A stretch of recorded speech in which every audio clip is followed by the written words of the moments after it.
I think the little light has come on, so which means we're live. Good evening, good afternoon, good morning, wherever you are on this wonderful plane. We're here for episode, where are we? 3 of the Freedom Files. Simone and I have 2 very special guests today, Jennifer Bruce and Vladimir Anged. Lovely to see you. Pleasure. Thank you for being here. And go for it. So Simone, now why don't you start off with why we bought this on, why we bought this interview, why it came about, what happened a few months ago.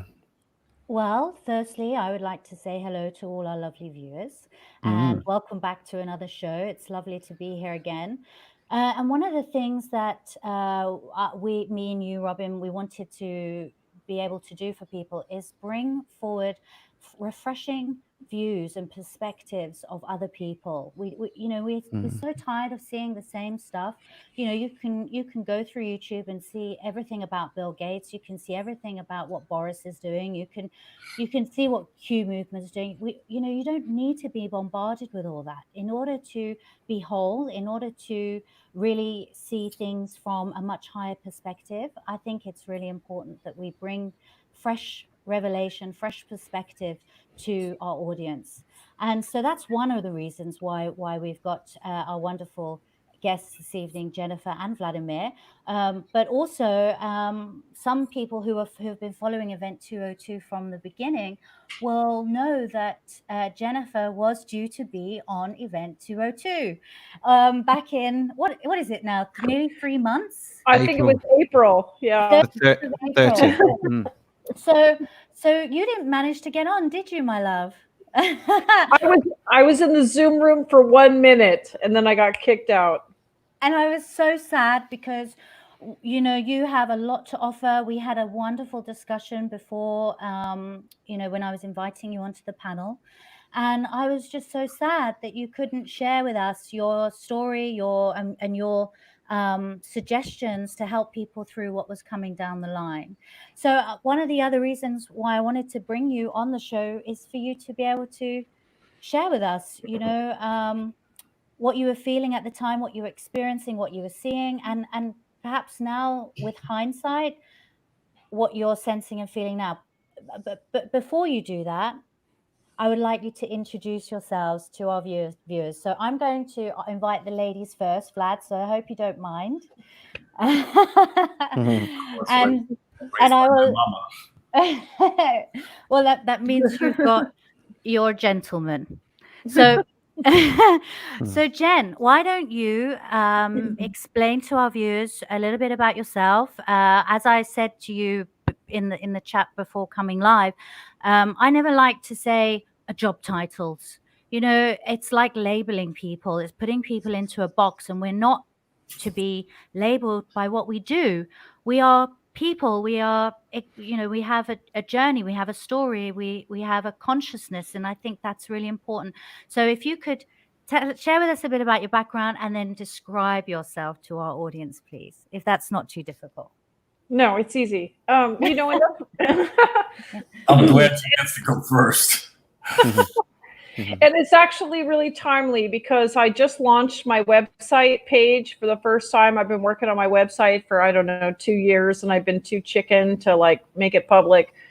But one of the foundational quotes of my life is by Krishnamurti that says, "We're human beings, we're not labels."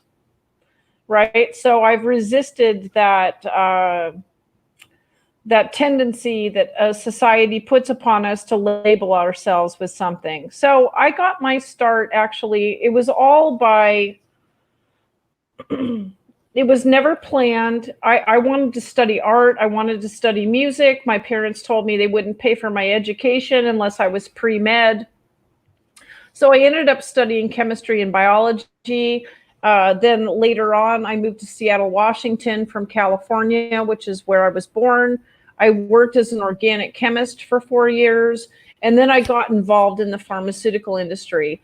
And it became a pathway for me to really observe the corruption and the lack of healing, because I was facing my own healing crisis, which I I had to walk away from allopathic medicine after a year of trying to get a diagnosis, trying to figure out what was wrong with me. And finally, I turned to the natural model, and these healers showed up for me, and I was able to heal my life. And so when I was 12 years old, I watched my grandfather die of pancreatic cancer. It was one of the most traumatic things I've ever seen in my life, to watch this man disintegrate right in front of my eyes. A man who was so pivotal, so powerful in my life. And there was nothing I could do to help him. And I was 12 years old, and I cried, I wailed, and I watched him die right in front of my eyes. And I said, you know, when I grow up, I'm going to make medicine. I'm going to make medicine to help people, sick people get well. And lo and behold, you know, right at the onset of my journey, I realized the pharmaceutical industry does not really care about healing people. It's all about money. And I got caught up in that trap, you know, for a variety of different reasons. You know, I was a single woman. I needed to support myself. I liked my paycheck. And I stayed in it much longer than I should have. And finally, I was able to disconnect from that and launch my own personal business. And I do consulting for natural products and natural cosmetics. I don't do any work in the pharmaceutical industry whatsoever anymore.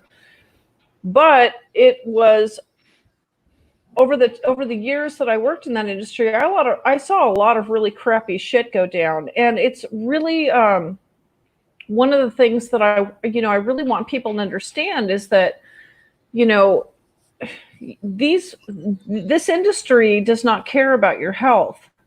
And these products are going to make you dependent on another product, on another product. When I watched my grandmother die in 2007, she carried around a plastic baggie with 15 prescriptions in it. One was for this, and then she had another one to combat this side effect, and then she had another one to combat this side effect, and on and on and on. And, you know, it was demoralizing, to say the least, and disgraceful to watch her die in that way. And so I am, you know, which is one of the reasons I wanted Vlad on the call, is because we need to talk about natural options for health and healing and what people can do to empower themselves and become their own gurus. The doctor can make a suggestion, can give you a diagnostic. The doctor is not your guru unless you make the doctor your guru. And, you know, I haven't operated in that way for the last 20 years, and I've never been sick. I'm never sick. Thank you. Very good. So there you go. Thank you, Jennifer. And, you know, I'd like to touch back over some of the things that you mentioned, like the healthcare industry. It is an industry. It's there to make profit, and it makes profit of keeping people sick. And, you know, I can share a very similar experience. You know, my granddad, I had to watch him completely deteriorate over a very short space of time from motor neurons disease. And these diseases are becoming more prevalent. They're becoming more aggressive. And it's because of all the aluminum and all the heavy metals, the heavy toxins that are we're bombarded with. And even down to deodorant. You know, people use the canister spray deodorant. You know, it's just as simple as switching that. It's full of aluminium, and people are, you know, they just think it's just become so normal, so normalized that nobody questions it. Nobody thinks that these things contribute to your health, your overall well-being, your body, and the actual ingredients themselves, how they penetrate the system, and over long periods of time that gradually builds up, and people need to be aware of that. They need to start changing their lifestyle. So I'm so grateful you brought those topics up, Jennifer. And you're in New Mexico at the moment, is that right? No, I'm in Cabo San Lucas, Mexico. I'm at the southernmost tip of the Mexican border. Oh wow, but that's a recent move, am I right? I came here 2 months ago, right before the rioting started in California. And was it the reason because of the riots that you moved down there? Yeah, I figured I'm just going to get out of town, you know, like why would I? Well, I didn't really want to be in the United States in the first place, but I had to come back because PayPal locked and suspended my account, which is primarily how I get paid by my consulting jobs. So I was in India at the time when they locked and suspended my account, and I called them on the phone. They said, well, you have to come back to America. And I said, well, what if I don't have any plans to come back to America? And they said, well, then your account is locked and suspended. And I had sold my car. Yeah. So I had to go back to deal with that. And then as I was sitting there, I mean, it was just becoming so egregious in the Bay Area. I was in the Devil's Playground, right? Silicon Valley Bay Area. I just said, you know what? I'm going to go to Mexico. Why not? As soon as American Airlines opened up travel, I got on the first plane and I came to Mexico. Wow. What's it like there? What's the atmosphere like? It's very friendly. The Mexican people, they don't buy anything regarding the virus. Of course, if you go to Walmart or if you go to any of the big major malls, they want you to wear a mask. But for the most part, people are just walking around and living life as normal because they haven't had any huge outbreaks. And most people here just kind of feel like we don't see it here in our vicinity, so it's not real. Well, that's good. That's encouraging that others aren't, others aren't agreeing with all the conditions that they're trying to set upon people. No, Mexicans are very free. We should all move to Mexico. Absolutely. Absolutely. Well, I know somebody called Jeff Berwick who lives there. I think you know him too, don't you? Oh, Jeff, yeah, I was at Anarchapulco in 2019. Yeah, I went to Anarchapulco in 2019. Awesome. And I listened to Jeff speak, and I listened to Max Egan and all the different I met David Icke. I got a hug from him. It was amazing. And I said, that's it. I'm out. I'm not playing this game anymore. I'm a freedom warrior. I'm a healer. I'm a traveler. I don't want to play this game anymore. Well, you're also a very brave lady as well. Not many people would do what you've done. So well done, you. Awesome. Can we turn to Vlad? Vlad, hi. It's nice to meet you. We've never met you before, so welcome. Welcome to Event 202. Thanks for inviting me. I appreciate it. It's a pleasure. You hear me clearly? Yeah. We can hear you good. Yeah. Would you like to do the same? Introduce yourself, a little bit about your background, and then describe yourself for us?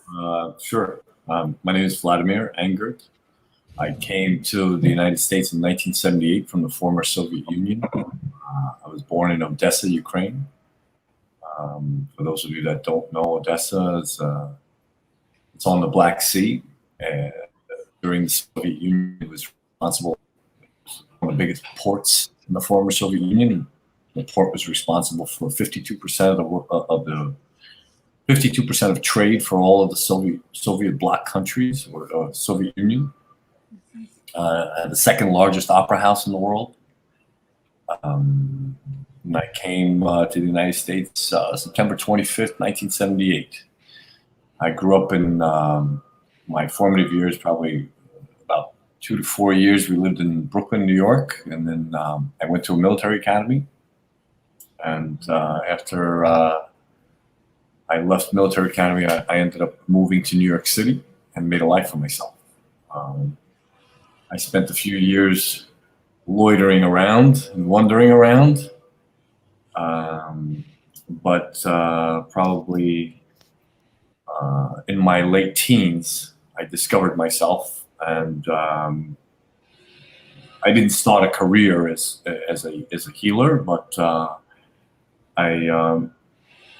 in probably around 5 years old, I had a couple of incidents where I realized that I see things that most people don't.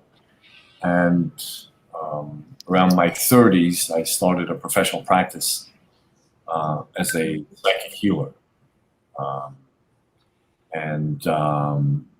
I met Jay, I call her JB or Brucey.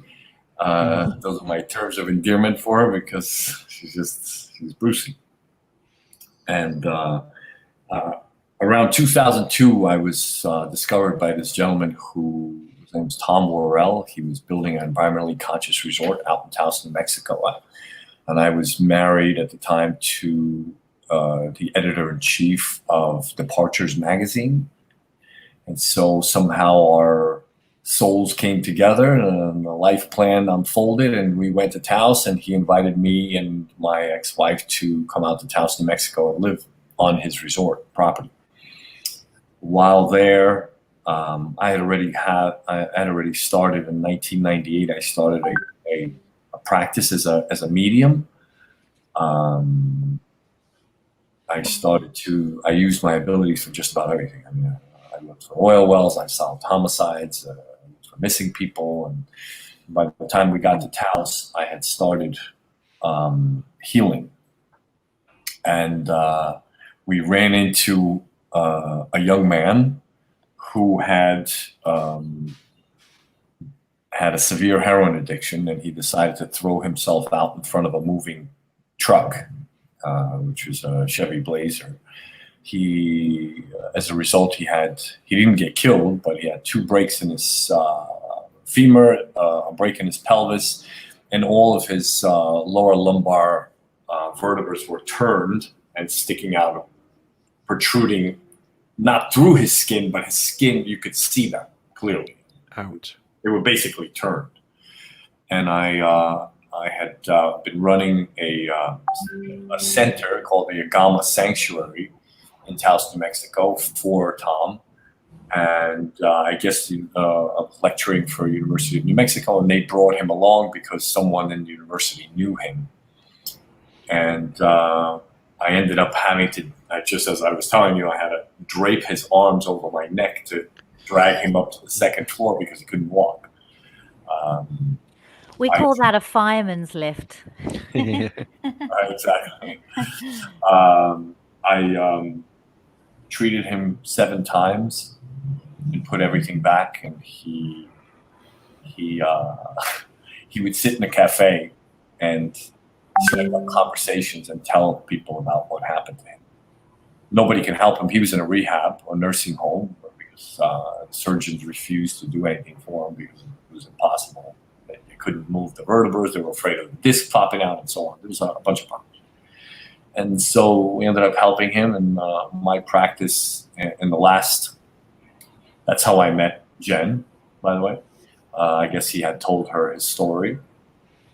But in the last 22 years of professional practice as a psychic healer, I've successfully and completely treated and healed lung cancer, ovarian cancer, brain tumors, Lou Gehrig's disease, Parkinson's, Crohn's, epilepsy. I didn't take away the pain. It's completely gone. I have results. I have MRI results. I have video testimonials, and a track record in 26 countries and 17 states. Wow. I fly under the radar. I would say I'm probably an outlaw healer because I'm not interested in attracting attention by big pharma. They don't like people like me. I always include them, but I have to tell you, I grew up in a country that only had 4 seasons: winter, spring, summer, fall. We didn't have allergy season or flu season. We didn't plan to get sick. Nobody was preparing us to get sick. We only knew 4 seasons. So now we have Corona season. And so I don't subscribe to diagnosis. I'm not interested in being defined by a statistic. I have a child who's 31 years old who got himself blown up in Iraq. Whoa, I'm so sorry. Sorry to hear that. He's alive. He lost 25% of the skull. He was paralyzed and blind. He had 80 fractures in his face. He had a piece of shrapnel shoot through his brain the size of my thumb. And he was transported in a coma with 105 fever to Bethesda Naval Hospital, where a neurosurgeon basically called his mother and myself out into the hallway and said, Mr. Angert, I want you to prepare yourself. He's going to be a vegetable. And I thanked him for doing his job. And I told him that he doesn't know what's going to happen to him in 5 minutes. And he has no idea what's going to happen to my son. I prayed and treated my child 4.5 hours a day for at least 4 weeks. He's walking, talking, driving, boxing, just getting married. He's completely recovered. That's nuts. They basically said that Oh my gosh. the piece of shrapnel that shot through his brain singed his brain and the nerves, and they don't restore themselves. Bullshit. No. Everything restored itself. He had 5 plastic surgeries to restore, the missing piece of his head and his face. But other than that, God runs the world. Wow. That's Wow. incredible. That's it. That is an amazing testimony. Vlad, tell me, you mentioned that you came into knowing who you were in your teens, but then you said, you see things that other people don't see. At what point in your life did you recognize this gift, because it is a gift, and and how did you begin to harness it? How did you know it was for healing? Because let's be fair, anyone can use any gift for good or for bad, right? And when you've got a gift like that, obviously it's a default to use it for good, but in the wrong person it could not be so good. But maybe just explain how you came to this realization that you had this gift and began to walk in it. Just so we're clear between the 4 of us, I don't know who else is watching, but I'm one of those people. I was the wrong person because Wow. I was 30 years old. I had just gotten out of federal prison. And, Wow. I was walking down the street in Manhattan, and I turned my head. I was getting money out of an ATM, and as I turned, everyone's dead relatives were talking to me while I was walking, and I thought to myself, what you just said, me? You chose me for what? But my first incident was at 5 years old. My parents, or 5 or 6, we were living in Odessa, Ukraine, and my parents went to the theater across the street and left me alone, which is common in the former Soviet Union. Kids are a lot more grown up and responsible. And I was playing with my mother's manicure scissors, and I accidentally stabbed myself in the leg, and they were extremely sharp. And in a moment, what I was worried about, that my father was going to come home and kill me. I wasn't worried about bleeding to death.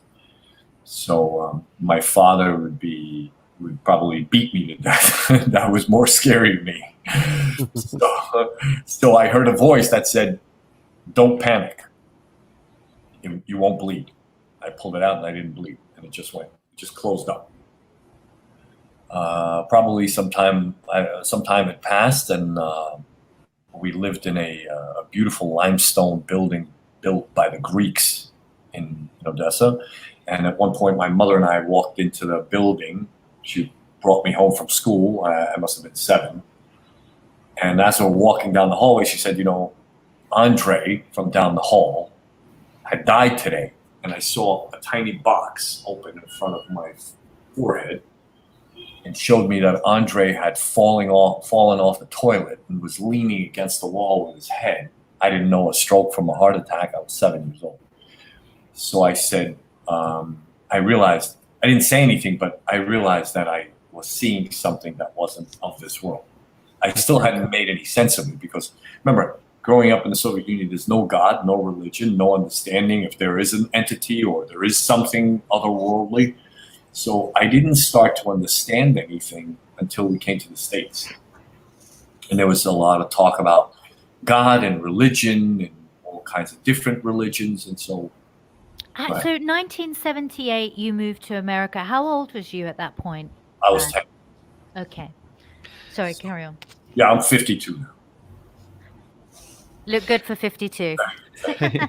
So I started to understand all this talk about religion and God. There was some guy in the sky punishing and rewarding us, and I realized, based on the things that I had experienced already, I realized that it doesn't do any of that. All it does is participate. So all it does is really create. So you can direct the creative process if your mind is broad and you allow your intellect. You can bend yourself around the attachment, being attached to your emotions, and bend your mind around the fact that it fuels you and you fuel your reality. So then all this being defined by statistics and genes and language. The language of what is it called? Diagnoses. So it limits your possibility. So if you understand that you can direct the creative process, as long as you engage yourself in understanding intellectually and acknowledge that there is a greater force.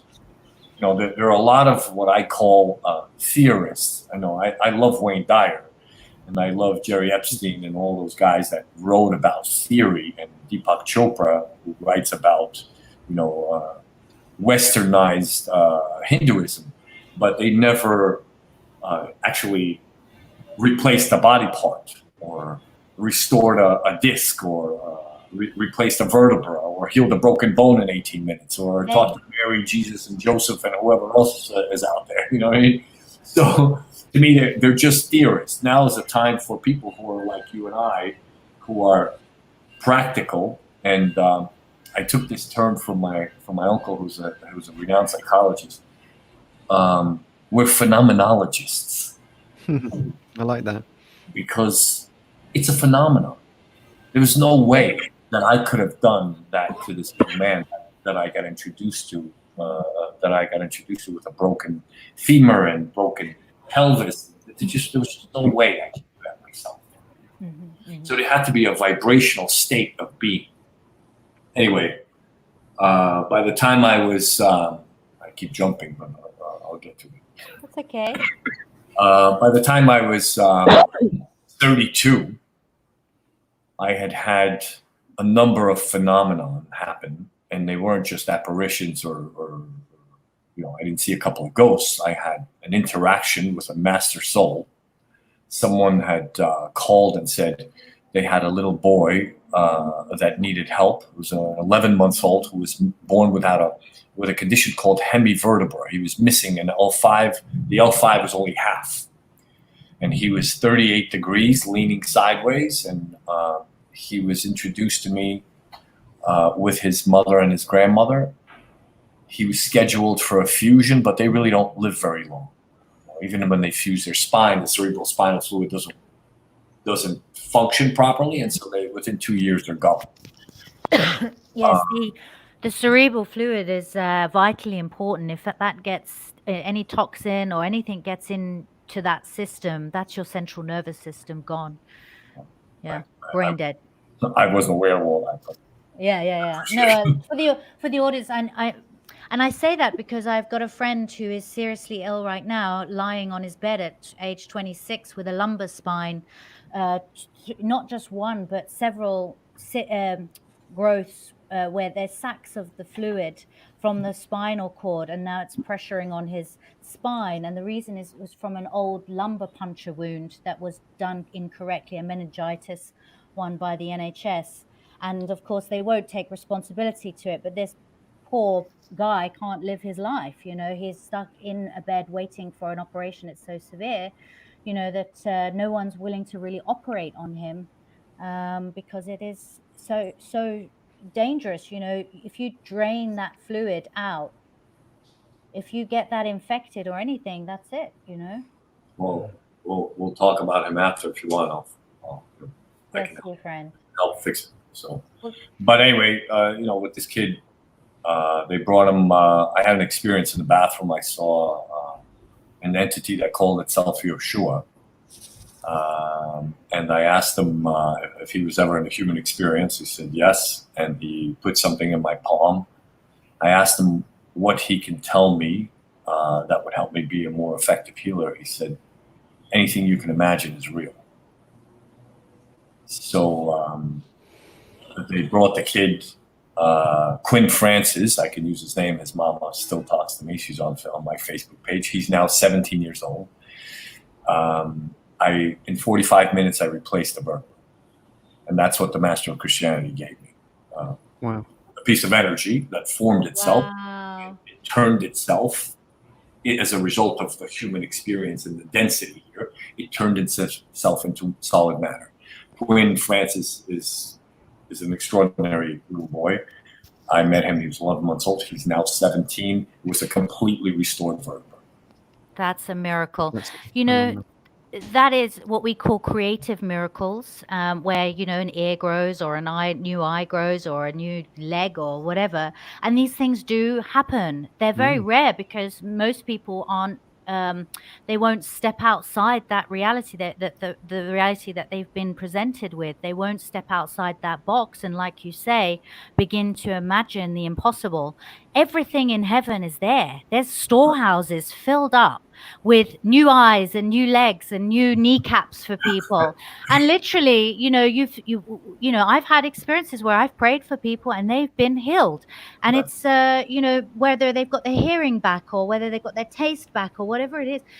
And these things happen, but it's, you have to ask for it. You have to create it. You have to be a co-creator, like you say. So, and those storehouses aren't filled with masks or PPEs and gloves. That's for sure. Those things aren't they're for the faithless.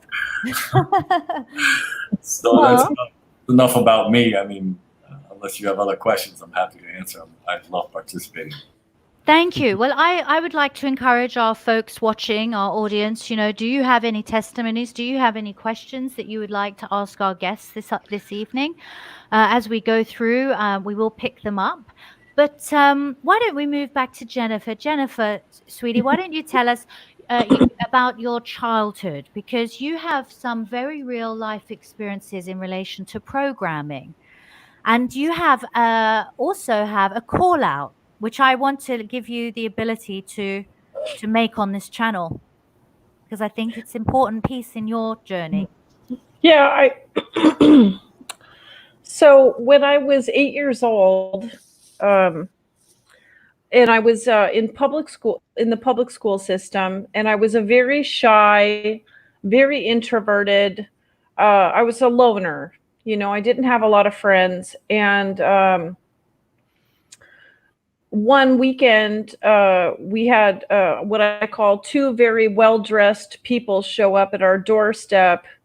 One woman wearing a suit with a briefcase and one man wearing a suit with a briefcase. And they told my mother, we're going to test your daughter for this program called the Mentally Gifted Minors Program. And again, I was 8 years old, and my mother was thrilled because, of course, she could tell all of her friends, my child is gifted. Oh, look how special my child is. So she left me alone with these people for 4 hours in our dining room. And I was subjected to a battery of tests. So IQ test, puzzles, psychiatric evaluations. It just went on and on and on and on and on.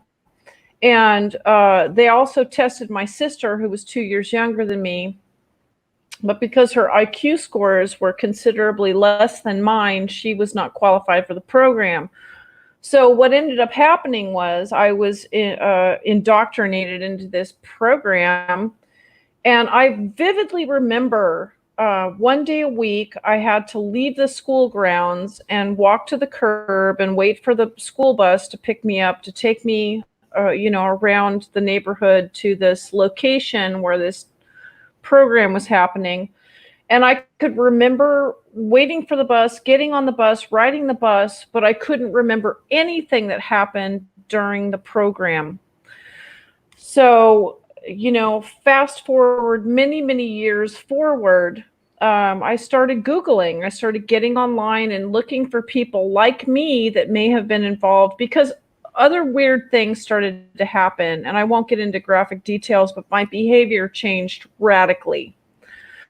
And I was extremely highly, I went from being just like an innocent little 8-year-old kid to being like this highly sexualized adult, right? So all of a sudden, sex was on the radar. I was obsessed with it. It was crazy.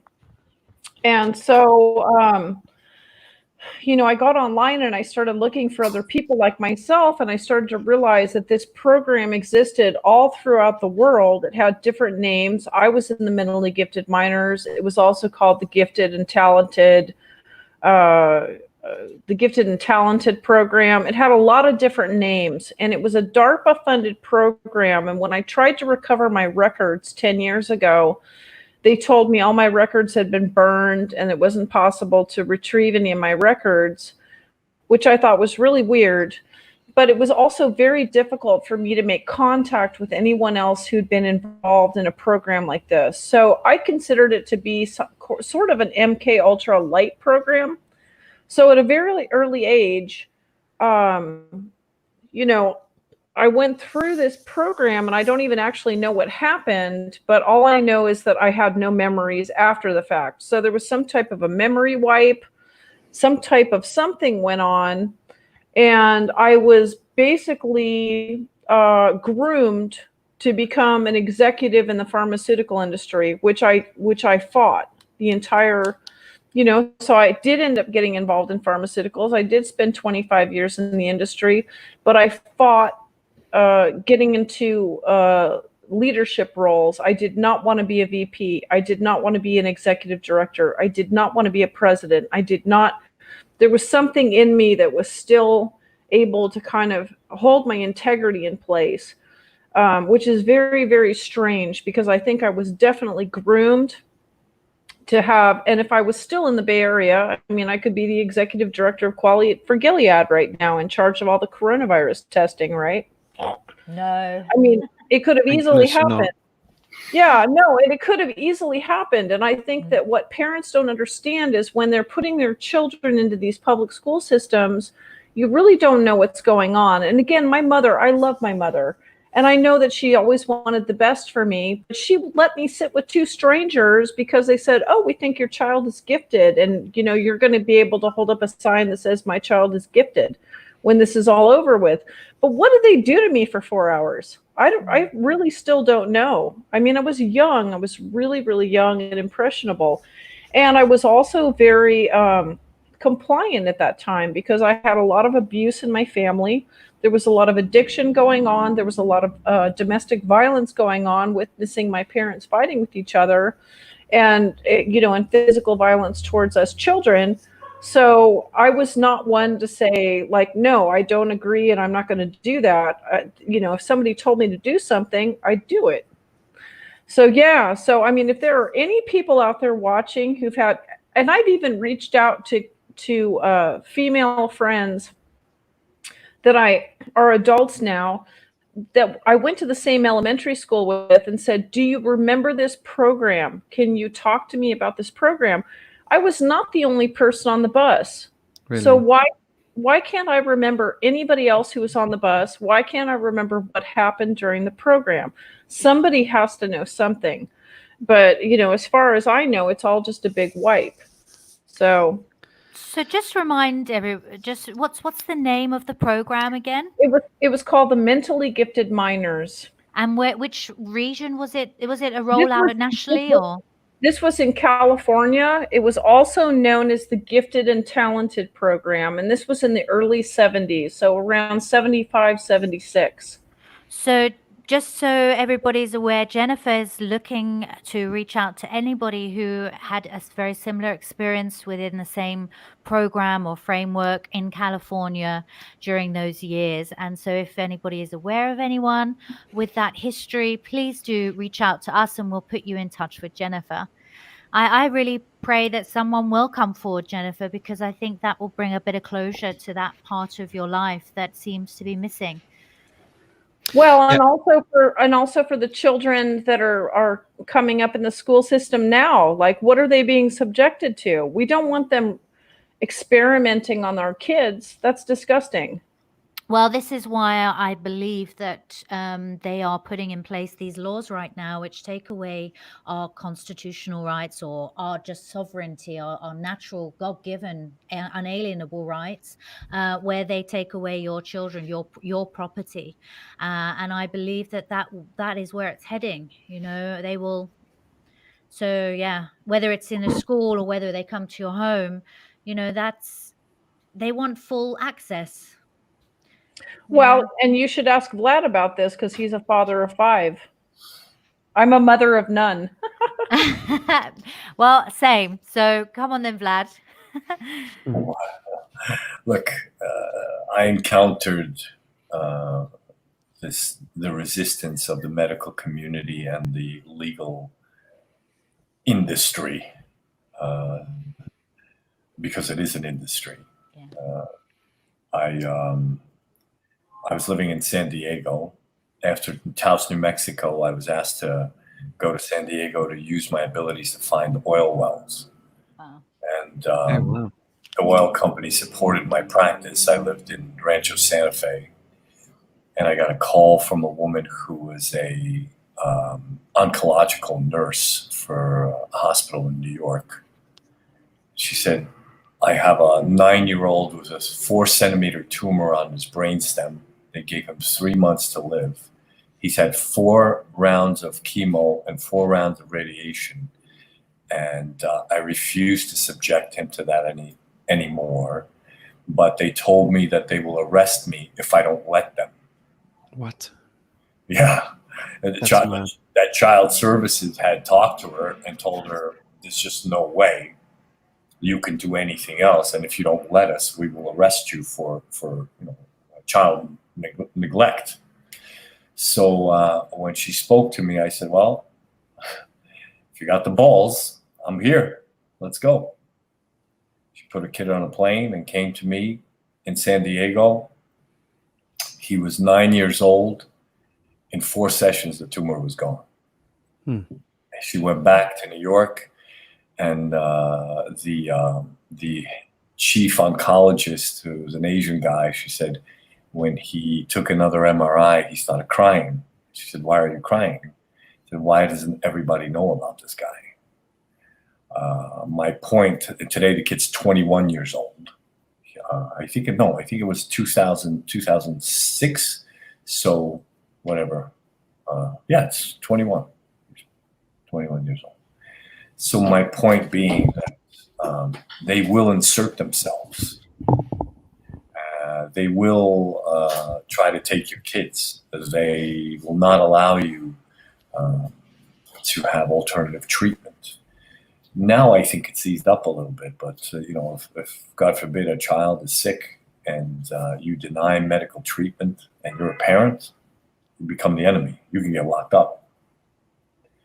I have 5 kids from 3 different women, and my middle children, their mother was the editor-in-chief of Departures. She refused to have them immunized. My little ones, who live with me 50% of the time, they're 4 and 6 years old, they were, I was forced to give them some sort of immunization. I didn't want to under any circumstances, but I was basically told by the schools in the area that if you don't do it, they can't go to school. So, and this is how they do it, isn't it? That it's not necessarily saying you have to take it, but they make your life very difficult if you don't. It's hijacking. Yeah. It's coercion. For sure. I'm sorry. I got the charge wrong. Yeah. Violence. Criminal conversion. Conversion. It is criminal. I don't want to immunize my children. They're not sick. They don't plan to be sick. They don't act sick. I'm an example to them. I'm 52. I just did 11 days of fasting, 4 days the first time and 7 days the second time. I ran 2 miles a day while fasting and intermittently ran back another 2 miles, did 2 yoga classes a day, and trained kickboxing while I was fasting. Nice. So it's all bullshit. The whole thing is a crock of shit. The diagnosis, all they do is limit your possibilities. There's no such thing. I talked to someone, as a matter of fact, a couple of days ago. A woman called with she has an ailing mother who's 80, who has Parkinson's and COVID. Hysterical. I don't know what to do. What do we do? I treated her through the mother. She's talking. She's off the respirator. She's planning for her to go home. Amazing. I'm not flagging my resume. I promise you. It's not for the sake of my healing abilities. It's not crock of shit. They made it up. One of the reasons. It exists. One of the reasons why I want to draw out your experiences, particularly in healing and medicine, natural remedy, is because the power doesn't just lie with you. Every single person has the ability to tap into God, has the ability to tap into the source of life. And it's like, we've been so programmed and so, socially engineered over the years to not, you go through 12, 13 years of indoctrination, government sponsored indoctrination camps, and they only teach you to use your left brain, memory, learn this, not opening up the right side, which is your imagination, it's your creativity, it's your, it's the spiritual aspect. And that's just, we've got to retrain our brains. We've got to rewire literally rewiring of your brain, right? Have you heard of that? How your brain makes a pathway once you do things a certain way. I call it conditioned behavior. Makes sense.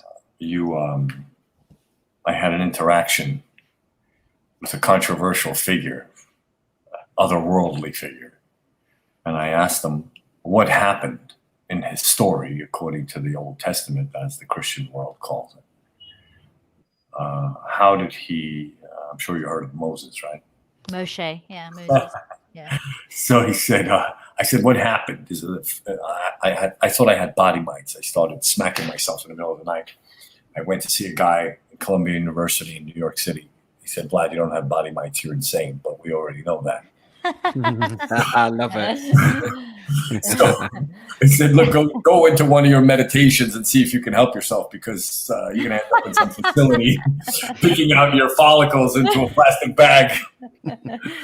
So my uncle helped me come into a relaxed state, and I saw this entity, and I asked him who he was. He said, I'm Moses. I said, well, it's kind of a fairy tale. And this is addressing what you just said, the reprogramming.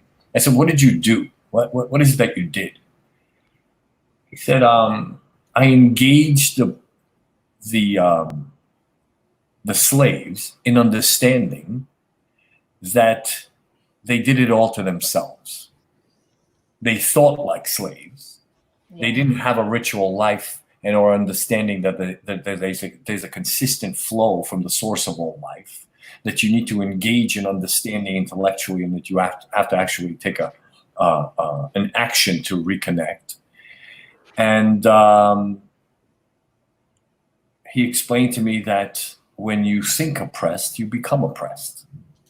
Mm-hmm. And so he liberated them from their own intellectual oppression. Yeah. How did you? It was this fairy tale. You took them through the water. You parted the water. It sounds like a cartoon. But it's all imagery. It's all. They were slaves for over 400 years. 210. There's a generation after generation after generation of just being born into the system, exactly like ourselves now. We are born into the slave system. The Bible says there is nothing new under the sun. Amen. And so, this has happened before, and we have overcome before. Oh, for sure. So I asked them, how did you part the water? He said, collectively, they bend their minds around the fact that they were emotional slaves. The plagues weren't plagues. There were physical manifestations of what people were plagued by. And so they were plagued by their emotions. That's why they couldn't get themselves out of this slave way of being, right? So the water, 60% of the world's land is water, 60% of the body is water. So when they bend their minds around the fact that they did it all to themselves, then they were able to collectively open the path, an emotional path, to get to the other side. Amazing. That's really powerful. Jennifer, you sounded like you wanted to chip in. Did you have something you wanted to add? No, I mean, I just agree with what he's saying completely. I mean, it's like in my journey, when I went through my healing crisis back at age 24, it was like all of a sudden I started to understand and embody the fact that I'm an infinite creator being. So whatever I'm putting my attention on is what is manifesting in my reality. So I have the choice. I can create doom and gloom, or I can create prosperity and abundance. right? So I look at all these people, especially, you know, friends and family around me who are terrified of this COVID thing. And it's like, yeah, if you want to put your attention on that, you're going to attract it to you. Yeah. Or you can put your attention on having a joyful, abundant, radiant life, and you'll have that. I mean, I feel like since this whole pandemic, scandemic came out, I've actually been living the best life I've ever known, because I'm living in accordance with my own personal truth. I'm doing what I want to do. I'm doing the work that I want to do. The money is coming. I'm being paid for doing what I love, which I never ever believed was actually humanly possible. I was such a slave to my 9-to-5 day job and sitting in front of my computer in my office day in and day out wearing pointy shoes that destroyed my feet. You know, now I get to live this great life. I get to work with people that I actually really appreciate and like. And it just seems like life is getting better and better. So as far as this whole narrative that, you know, like, you know, it's the apocalypse, the world's coming to an end, I don't buy it. I don't buy it at all. And I've been spending a lot of time watching a lot of the New Earth Project, the World Health Sovereignty Summit, Sasha Stone, and I will agree with Sasha on this. We have won. It's just a matter of making it through this very difficult time where, you know, everything's coming unglued. But seriously, I think we've won. And I think we just need to hold hands, support each other, stand back, let whatever needs to fall apart, fall apart. It's kind of like in the Aboriginal brush fire, right? You know, you've got to do these fires to kind of help clear the land. And what we're seeing is, you know, there's a brush fire going on within globally, right? And I don't wish to participate in that. I'm going to align myself with people like Simone and Vlad and people who are actually doing beneficial things to support humanity. I'm here to support humanity. I'm not here to be part of the problem. And I think that as long as you keep that perspective in check, I mean, what is being birthed right now, this new earth that is being birthed right now, is incredible. It's gorgeous. It's going to be absolutely amazing. Is it going to be tough for the next 6 months to 1 year to 2 years, 5 years? I don't know. Yeah, it's going to be really tough. But you know what? We're survivors. We're warriors. And this is what we came here to do. I am absolutely 100% convinced this is what I came here to do. This is my time. I've stepped into my power. I am alive and I love my life. Awesome. I love that. You're getting some love in the chat room for that one, Jennifer. That's awesome. Yeah, I read lots of books when I was doing fledgling businesses, and one of the ones that stuck with me was Think and Grow Rich, because it talks about manifestation essentially and working with intention, and it's almost like holding something as real and manifesting it with powerful intent. And these things really stuck with me. They talk through all of the captains of industry, how they dominated, but the reality is this is applicable across all aspects of our walk, isn't it? And I don't know if you've read that book, but it's short and sweet. So I've listened to Napoleon Hill, was it? That's right. Yeah, Napoleon Hill. Dale Carnegie. Yeah. So people have been realized for thousands of years. So being realized is something. I developed something called realized medicine. Being realized is not an achievement because it's been around for thousands of years. The Egyptians were fully realized, the Babylonians, the Assyrians, there's Persians, people in Atlantis, people in Pompeii. Everybody was realized. They understood the power of deliberate intent. The difference is between what we're proposing today, and I think we're all on the same page, is that when you become the source of your desires, you're a limited source. What's happening now, this final battle, war number 3, is the war of the minds. We're at war with ourselves and the lower forces. And so what happens is we need to engage in the fact that there is a greater divine source, and that we're not the end all. Dale Carnegie and Ernest Holmes and Yogananda, everyone talked about being realized. Very few people spoke about engaging yourself to the source of all life so that you can direct its will into the human experience. And its will is only to create. It doesn't punish, reward, or destroy. That's another crock of shit they created so that we can become subservient.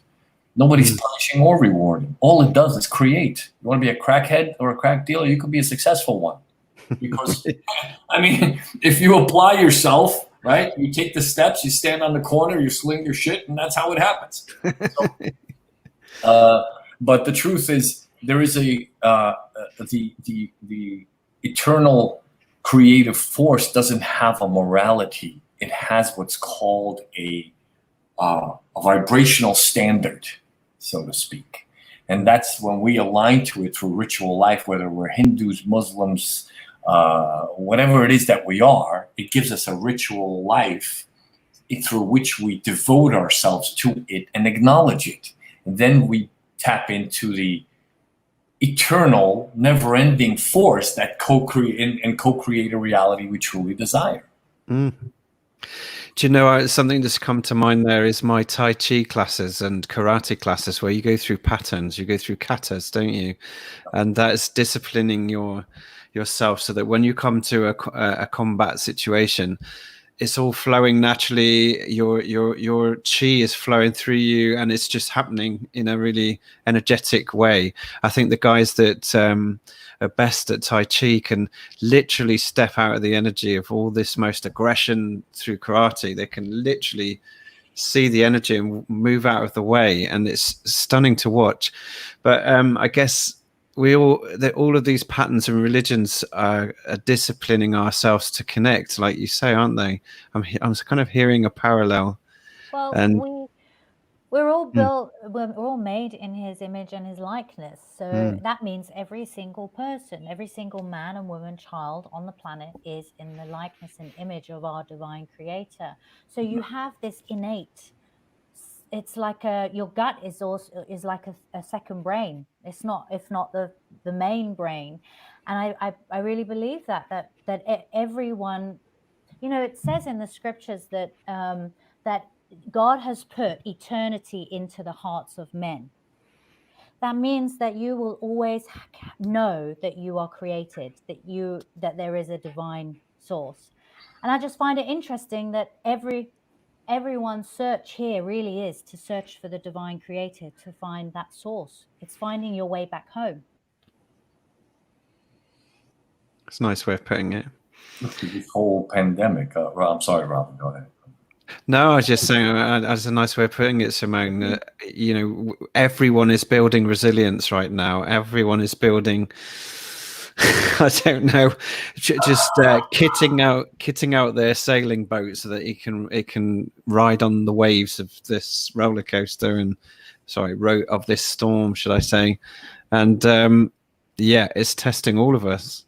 But I like how Jennifer's kind of in the victory of it, because if you take time to look up and see that things are crumbling and falling around you, then they're not necessarily dominating and winning, and it's the perception that you're given, and definitely a daily digest of the wrong things, which is so easy to do. I'm sat here working day to day, screens are up, there's a bit of downtime, there's a YouTube going on, and I want to know the latest, and before I know it, I've watched 2 hours of quite dramatically negative material.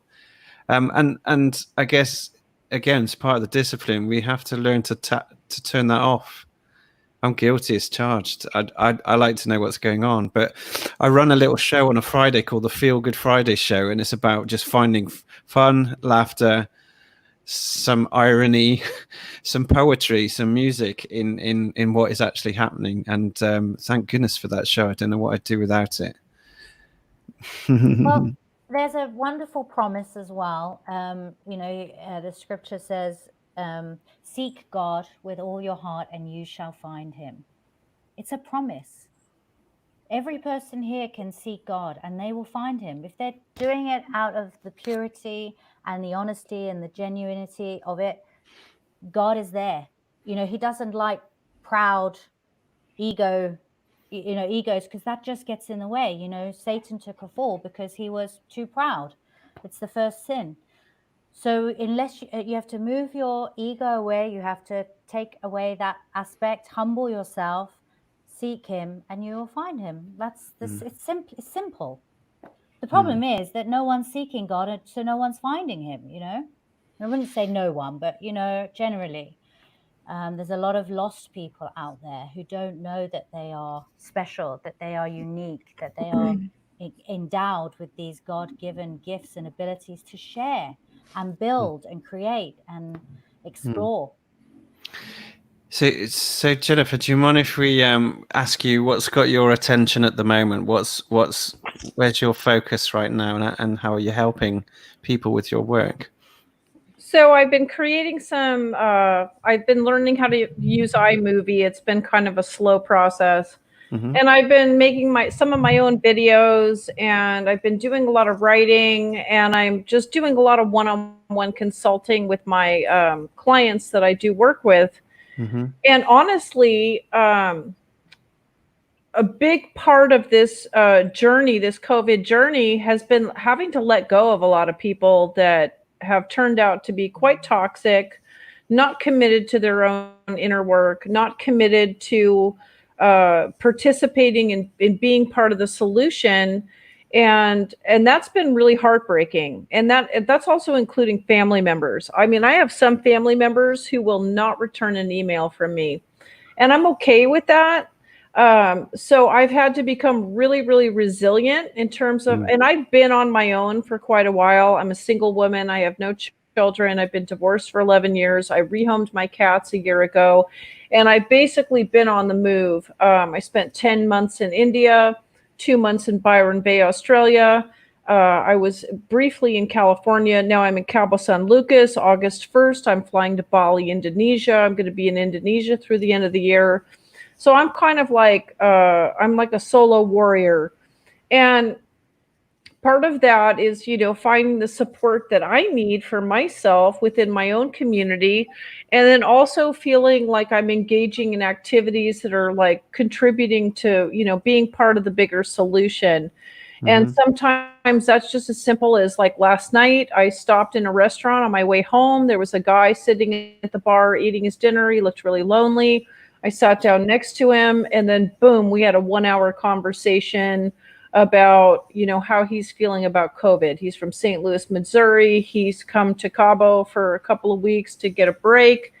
And he was really lost and confused and really just needed to talk and have somebody listen. So sometimes it's really not so much about what I have to say. It's just about being present for my fellow man. And there are a lot of people here who are arriving in Mexico who are really lost, scared, and confused. And a lot of times what a person actually really needs the most is just to have somebody to listen. Yes. So I don't try and fix anybody. I don't offer suggestions. I don't say, oh, hey, go to this website or call my psychiatrist or, take this prescription. I just sit and I'm just a human being. And sometimes I cry, I listen to them. And, people are really, really hurting for genuine contact. This whole social distancing thing. And by the way, if you have not seen Amazing Polly's video on social isolation, social distancing, where she uses the torture. It's torture. She goes back into the Amnesty International records from the 70s and she calls it out. It's fucking torture. So we need to stand up and be human. I give people hugs here in Mexico all the time. I mean, the Mexican guys love it, but I hug everybody, and I can't hug anybody in California. That's why I left. Don't blame you. If you've got the power to do it, then I don't blame you one bit. And same question to you, Vladimir. What's got your attention right now?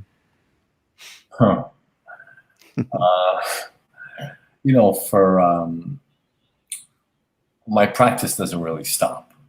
It stops if I decide to take a break from humanity.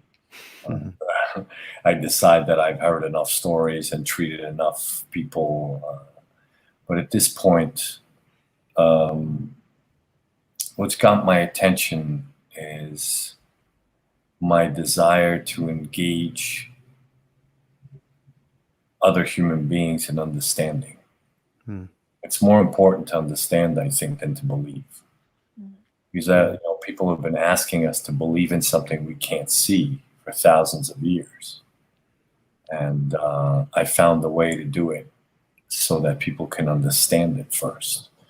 And I'm blessed with the ability to prove it. I thought I saw a comment that flashed that autism can't be healed without medicine. It's another crock of shit. There's some people writing in, that's what's got my attention, to restructure people's understanding and make it possible for them to understand that they did it all to themselves and they can fix it. They can take their power back. This isn't I don't have any pom-poms. I'm not a wellness speaker. I hardly have a website. I've never had a business card. I fly under the radar because of the people that we're dealing with. They can make you disappear. And that's not a conspiracy theory. People have disappeared. We've got a UK lady right now who's she found a cure for cancer, and she's in jail right now in France. She's been extradited. They're trying to get her on tax evasion. It's like that's the power that we're up against, right? I'm not interested in provoking them. I just do it quietly, and autism can't be healed because these are extraordinary human beings that come into the world, and I call them high voltage wires with no grounding. They react to everything on this earth. They're so highly evolved that everything disturbs them. And it's usually because of the mother. The mother doesn't have a path or a way. She has to remodel her life, become organized, and become in alignment. And the child will reflect that to answer the person's question. But that's what's got my attention.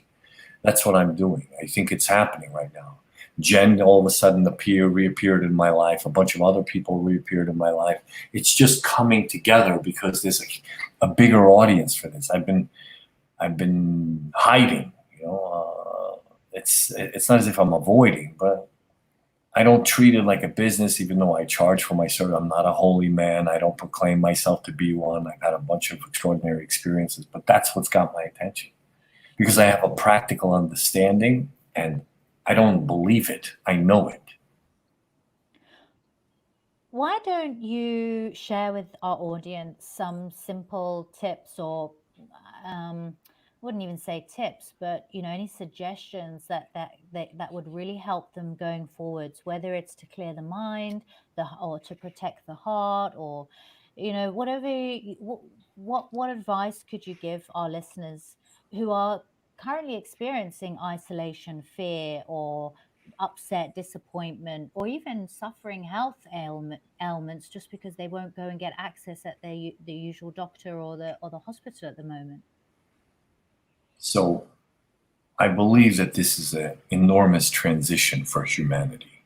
Yes. The light of the Creator is shining so bright. If you're not in alignment and understanding that it's a consistent flowing force that sustains all of us, yes, you are out of alignment, and so you implode. And if you notice the symptoms of COVID, for those that have had it, unfortunately, I'm sorry for the folks that have lost loved ones, but if you look at the symptoms, people can't breathe. Well, when you can't breathe, you have no life, right? And people are not breathing because they're living through statistics. They're waiting for it to fail. They're waiting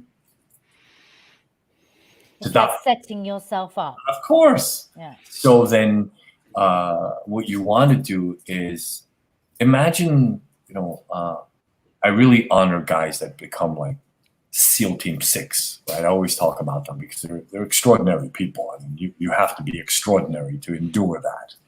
But they pick to be that because they set their stage to be heroes, right? And then they're provided with a stage to go act out their belief system.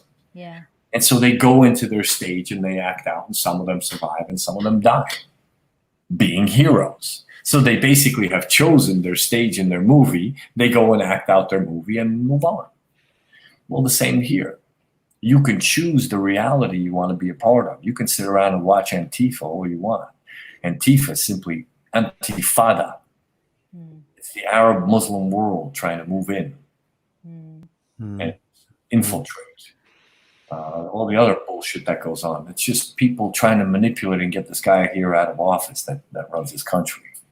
And so if you can align yourself to that and sit around and watch their videos and depress yourself and think, oh my God, it's all coming to an end.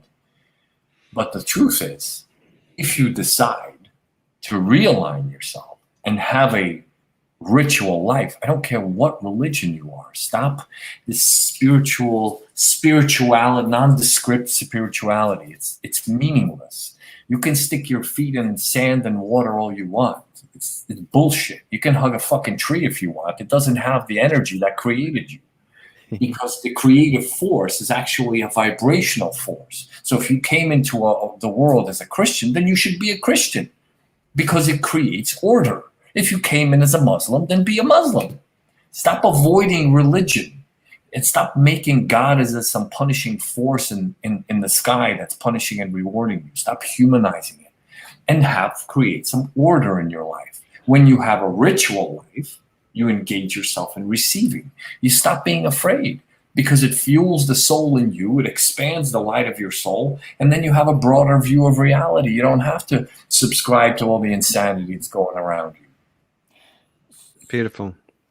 Yeah, so a lot of it is to do with the mindset that we are carrying with us, and it goes back to what Jennifer was saying earlier about, it feels like the bushfires, it's clearing some way for new growth. I see it as a big shaking, and it's like you need to shake the coconut trees to get the coconuts, right? And whatever will fall, and whatever will stay will be there to stay. And people just need to get comfortable with that it's okay to transition. It's okay for change. So it's a mindset. Absolutely. Yeah. Just one question. You say about, and I don't want to go onto religion as such, but you did say, that there's no punishment, and I just wondered if we could just touch on that, because Sure. It is my understanding and a lot of other people's understanding that God will judge. He is the ultimate judge, and that people who have perhaps been acting in a way that is against goodness, is against growth, it's against God, it's against goodness, those people will be accountable.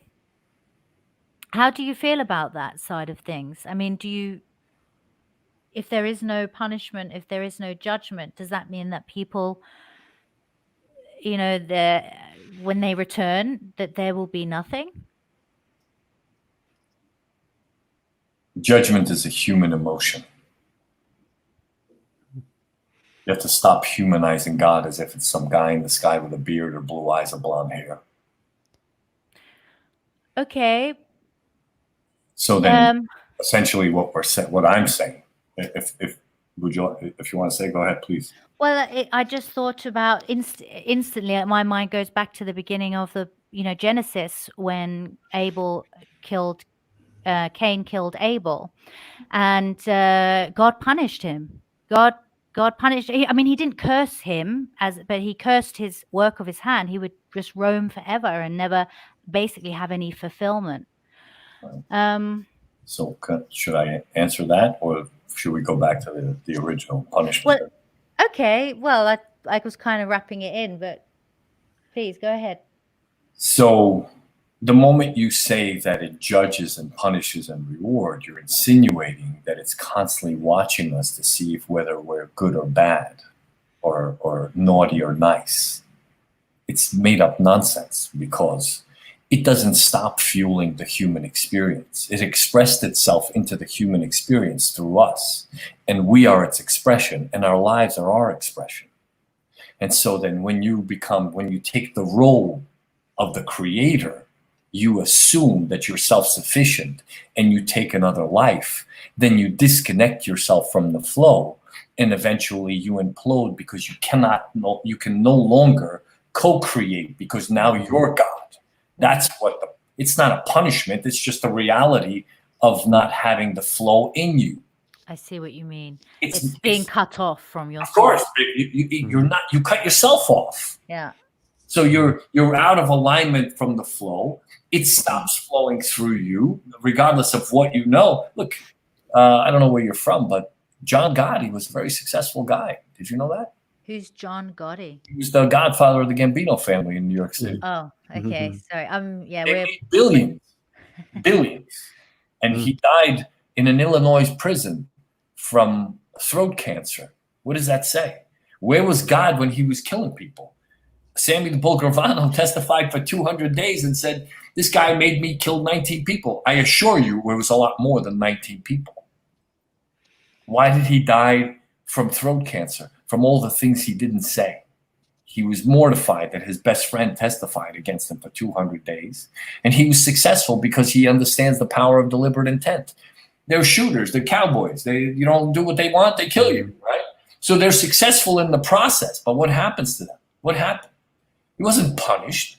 He lowered his vibration. He ended up in Illinois, in a federal prison in Illinois, 15 feet underground. And he was left to his own devices. He got throat cancer from all the things he didn't say. You understand? So then, interesting. It's just a one testimonial because I'm a New Yorker and I understand that world. So I'm just telling you, it's nonsense.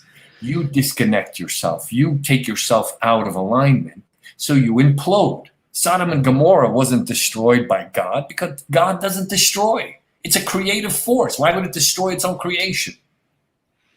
People in Sodom and Gomorrah were fully realized, like our boy Gates, like the rest of this crew that's promoting this bullshit that's happening, right? They're fully realized people. They understand the power of deliberate intent. They know how to affect reality. But they do it for a more nefarious activity. Of course. Right? They take the Romans did it too. They went around the world, took over the world because they were fully realized. Why do you think? But this is why I think that there are two different sources. Okay, God is ultimate, divine creator, but you have, you can tap into bad energy as well. You can tap into bad. I don't believe. No? At least for me, there's no such thing. Why? Because you can choose bad. You don't have to tap into. I don't have to tap into anything. Today, I can decide to go be a complete arch criminal. And that's my choice. It'll fuel my choices. I know successful bank robbers. Yeah. So Okay. So what else do you think we can arm our guests with, Vlad? What else would you? Life, Simone. Ritual, devotional, and ritual life. I like that. Okay. Take time in the morning. Feed your soul before you feed your body. Yes. You wake up in the morning. You put 2 feet on the ground. When my kid blew up, I used to wake up in the middle of the night and touch my head because I thought, oh my God, half my head's missing. And I started to value. I felt like it happened to me.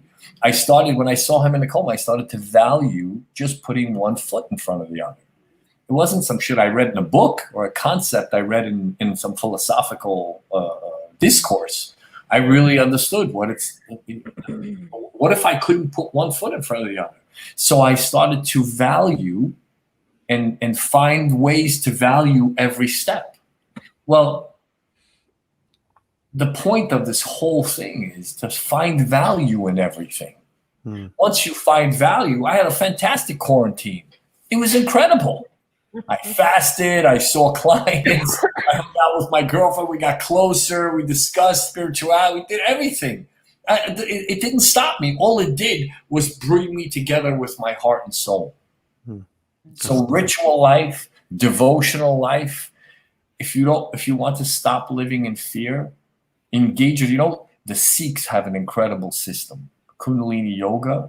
Yogananda Paramahansa also promotes Kriya, which is breathing, resolving your emotions, and finding value so that you can move forward and not drag your past into the future. Doing work like that. If you're Muslim, pray 5 times a day, because when you engage yourself in receiving, you rise above the insanity. And it's not denial. It's not a pretty bow and positive thinking. Who gives a shit about positive thinking? Shit happens every day. That's every brilliant. fucking day there's some new shit happening. It's disturbing. Where are you going to go? There's no place you can go. I lived in Taos, New Mexico. There was a Buddhist monastery up the hill from me, from my office. I used to go up there, and they used to come down to talk to me because I was the town healer, brought there by the wealthy guy. And I used to go up there and visit them. They brawled amongst each other. They were killing each other. He placed my slippers in the wrong thing. I mean, these guys were killing each other. They were Buddhist monks, which means what? It means that there's no undisturbed state in the human experience, as Peter Resnick would say. There's no place you can go and be absolved from emotions. You can learn how to handle them, and you can learn how to rise above the insanity of the human, turmoil. The reality. And it exists, but you don't have to be a part of it. And it's not denial. One of my favorite quotes is Jim Rohn. He's a personal development guy of the 80s and 90s, and he said, "The same wind blows on us all. It's not the destination. It's the set of the sail that determines our life's destination," which I like that. It's your attitude to what's going on. Jennifer, would you like to chip in on anything that we've said in the last 5-10 minutes?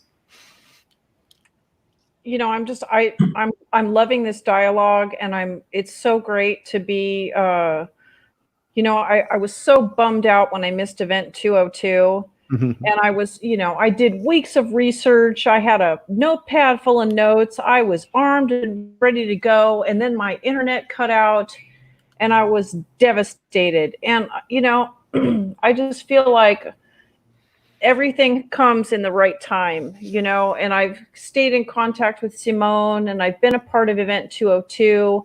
I've also become involved in the New Earth Project. Awesome. And I love it. I love what's unfolding in front of our very eyes right now, and that we have community. We have places to go to meet people, to connect, to feel that friendliness. When I started to kind of like wake up on my truth journey, and I realized like, wow, I'm all alone in this, like I didn't have anybody I could talk to about it. It's like, oh, you want to say 9/11 was like an inside job, and most people wanted to like pull out 10 million guns and blow your brains out, right? And then even with my own journey around my career, because when I left the pharmaceutical industry, and especially when the COVID thing came out, I was actually on the phone yesterday with an ex-boss of mine who's hired me at 3 different positions. He has a master's in chemical engineering. He's got a PhD in molecular cell biology, and he's got no common sense. He's completely brainwashed. I tried to have an interactive dialogue with him, and it's very few and far between that I can even speak to any of my colleagues in industry. And they all think I've lost my marbles. They all think I'm absolutely crazy right now. But it's a good thing, right? It's a good thing because, again, going back to the basics, it's like instead of having outside circumstances inform me about what's real in life, I'm listening to my intuition. And it's getting stronger and stronger every day. And I know what's right for me, and I know what's not right for me. And this is true intelligence. When we're able to question the narrative, to make decisions for ourselves, and to implement the tools that we have at our, that are all around us, so that we can actually improve our lives and help other people. I really feel like, for me, walking around town and smiling at people is one of the greatest things I can do. And I love smiling at people and saying, hola, ¿cómo estás? Muy bien. Like my Spanish is improving. And it makes people laugh. And we need to laugh. We need laughter. we need hugs, we need real life. And I think that that's one of the most important things that we can share with each other is our humanness. I will not become a robot. I am a human being. Amen. I love that. And we talked about, you talked prior to the call, Jennifer, about the freedom cells and the conscious resistance. Just to hook in the comment you just made about, connecting with people. Go ahead and explain some of that. So Derek Bros set up a website, and I believe it's www.freedomcells.org. Mm-hmm. And if you log in and join, you can find freedom cells in your area where you can, connect with people that are also feeling maybe a little bit isolated and lonely, who are kind of on to what's going on and have a lot of questions. And so it's a great way to network with people. So I used Freedom Cells to connect with people here in Mexico. I also used Freedom Cells to connect with people in California. So Simone, I can send you a link and you can put it in the description. But Derek Bros has done an amazing job of trying to link people together so that, there's Freedom Cells all over Florida, just so you know, Vlad. There are a lot of people coming together and creating these their own online cooperative communities where they're, basically joining forces and supporting each other, and hopefully maybe meeting each other face to face. But I mean, it's huge throughout the United. Derek Bros has done just an amazing job with the conscious revolution.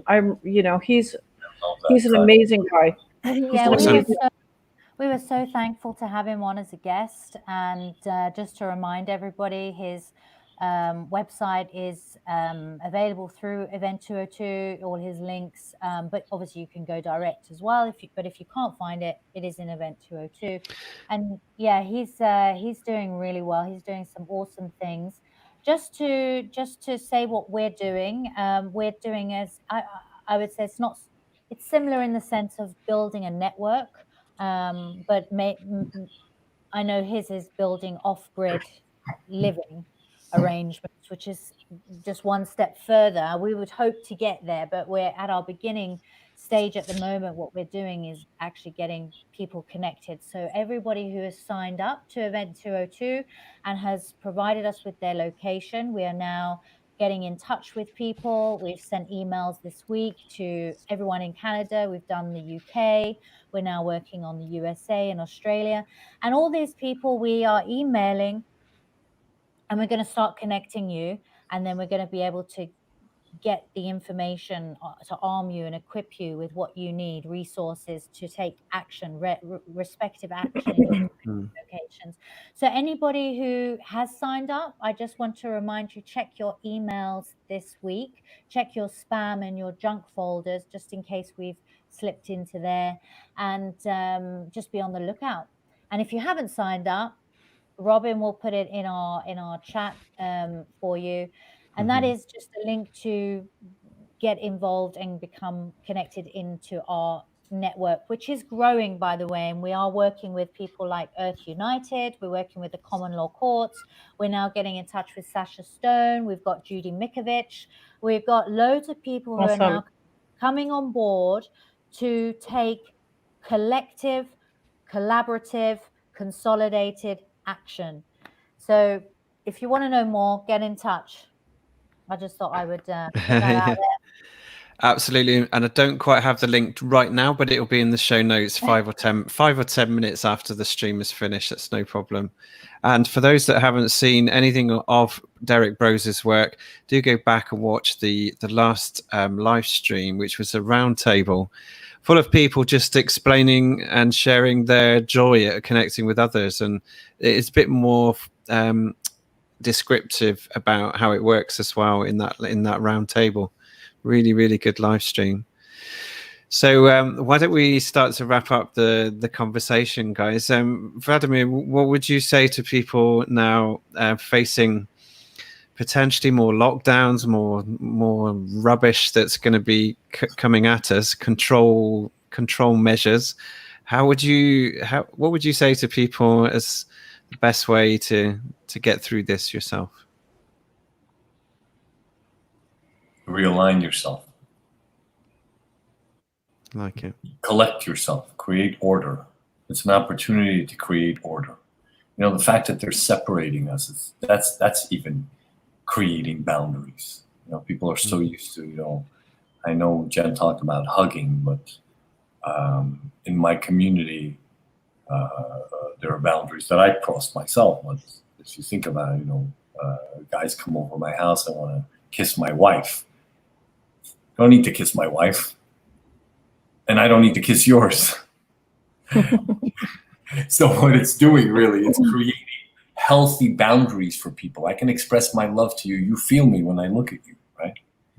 You'll feel me. You know I'm being sincere. I don't need to hug you and kiss you. It's not necessary. So it's creating boundaries, and it's isolating us so we can really look at ourselves. So we have an opportunity to take a look at who we are, what defines us. And what truly defines us is our relationship with the creative force. The greater the relationship, the more effective we become in creating a life that we truly desire, instead of living at the circumstances and the unfortunate happenstance. Got it. Got it. So how I'm sensing then it's about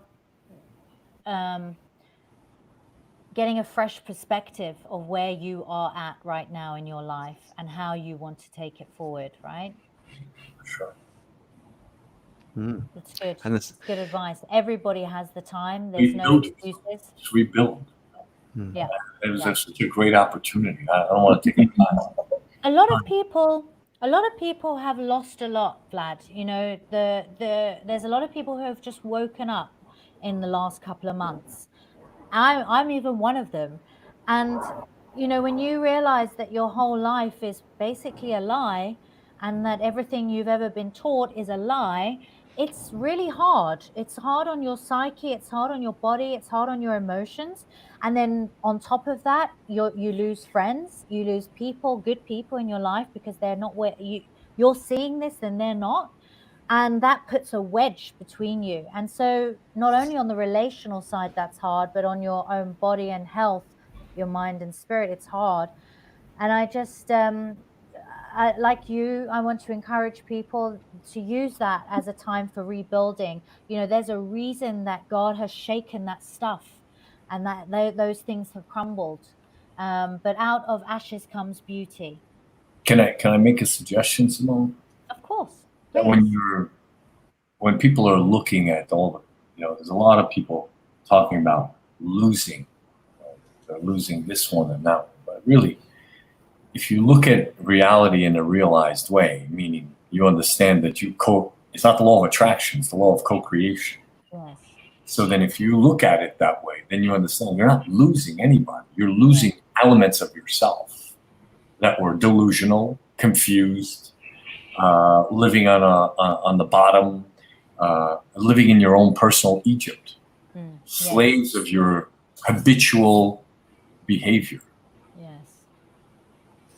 Yes. Even in the wilderness, the Israelites complained, you know, after so many years of going around the wilderness, they were, why are you taking us into the desert, Moses? You're leaving us here to die. Well, I would rather go back to Egypt and eat the lovely leeks and the garlic and the, you know, they were basically, I want to go back to being a slave.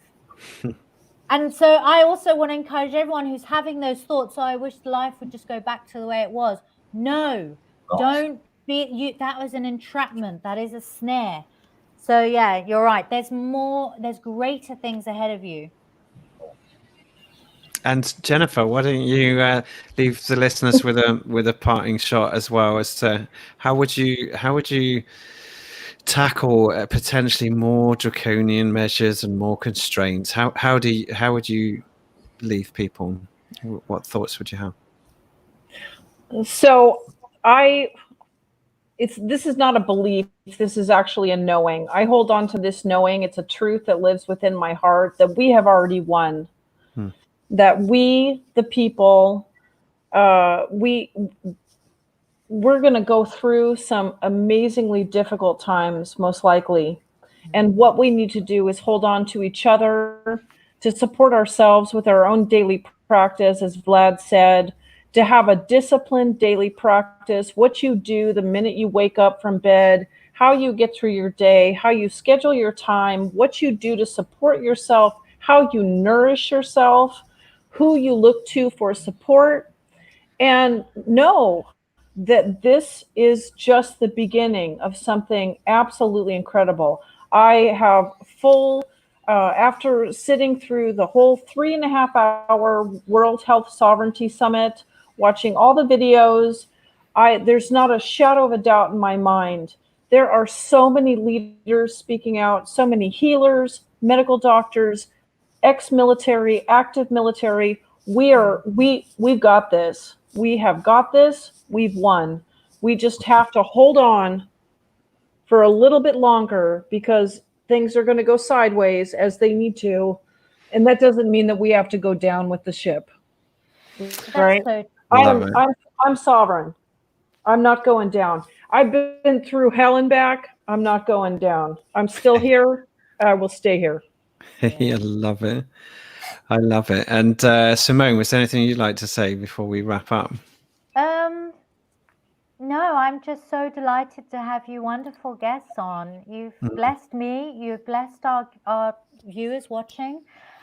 We really wanted to keep this fresh and light. Last week we had Mark Steele on, and it was a heavy subject. It's a heavy topic. And so exactly, he doesn't pull a punch. He doesn't hold back. And but there is a lot of that out there. But what I was going to say is, Jennifer, you're so right, because we are bombarded by the narrative. We're bombarded by it because they have the money and the resources to get that out constantly on a constant cycle, whether it's on the TV adverts, not that I watch TV, whether it's in the newspaper, whether it's on a bus station, the advertisements is everywhere. You can't escape it. But I don't want people to lose sight of the fact that we are many. We're not the few, we're the many. And there are many great things happening right now in the earth. Like God's spirit is breathing over every conscious person that is connected and is downloading heavenly installments to people to help bring solutions in their local areas, to help embolden them, give them the courage and the strength to step out and be bold and speak the truth and the light and the love to people. So just because we don't see that doesn't mean it's not happening.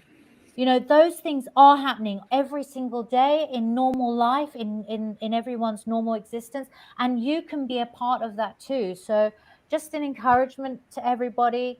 I see a lot of bad stuff, but I'm seeing an awful lot of good stuff as well. Yeah. So amen. Well, there's always fiercely creative solutions, which we mentioned Jeff Berwick earlier. I love his Anacast podcast because he's always bringing on people with solutions, which changed my mindset. That very podcast changed my mindset. Awesome. Amazing. Do you guys have any lasting thoughts that you want to leave our viewers with? Maybe a mantra that you have, or maybe it's just something encouraging? I know you're going to leave us with a piece of music soon, because me and Robin like to leave our viewers with that. So, are you asking one of us? Come on, Vlad. I saw one of my many experiences. I saw the leader of the Hasidic movement, who had died in 1996. I saw him in spirit. And I asked him if it was an achievement to be realized. He said, no, it's not an achievement to be able to affect reality. The achievement is having a morality and living within the confines of a standard where you can affect the human experience and reality and have a morality about it. And the morality isn't created by some guy in the sky who's judging and punishing and rewarding. It's a vibrational standard. So if we decide as the human race, that vibrational standard is important to us because the human experience is exhausting. It's exhausting. Mm-hmm. And so if you decide that that's important for you and you don't want to be a sheep and you're tired of being subject to suggestion 100% of the time, you're tired of being told when to do and when to do it and stop waiting for flu season and allergy season, then you can spend time realigning yourself to that vibratory state. It sounds frou-frou, but it's a fact. It's brilliant. No, it's very practical. Vibration, you have to stay vibrationally in alignment so that you can effectively co-create what you desire. And being realized is not an achievement. And the best thing you can do, the last thing he said to me, the best thing you can do for another human being is help them to become self-sufficient. Beautiful. That's awesome. Beautiful. Thank you. Thank you, Rod. Thank you. Well, we are doubly blessed, as we said, as we created in the beginning. Blessed to have you from Miami and all the way from Mexico. And just to say, next week we have joining us Dave Murphy. So guys, if Yay! So Dave will be joining us. So don't miss next week, 7:30 same time. I'll let Robin close us out. And just thank you so much, Vladimir. Thank you so much, Jennifer. Simone, Bless you. call me on WhatsApp so I can help you with your need. Well, you guys are going to stay on the line, mute your speakers, and turn your video off, and we'll play out the music. By the way, you recommended an amazing piece of music, and I forget the name of it now. What was it called? Do you remember the name? Remember the name, yeah. But sadly, we are not able to play it because it's copyright, and YouTube will just cut the stream. Yeah. so Robin will put it in the box afterwards. I can do that. That's no problem. But yeah, Freedom Files episode 3 is a wrap. It's been an absolute pleasure, Jennifer and Vladimir. Really appreciate your company. We've really enjoyed it. Thank you. And up in front of us is the Kundalini Chill Out Liquid Mantra remix by Christian. Let's give this a whirl. Hopefully you can hear it. We've had all sorts of problems in the past. This is a local copy, so it should be fine. Let's give it a whirl. You hear?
hai hua sa chenga sa chandua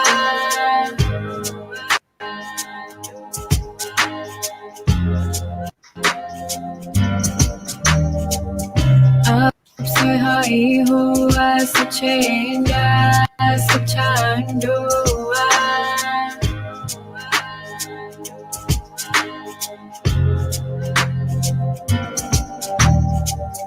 up say hai hua sa chenga sa chandua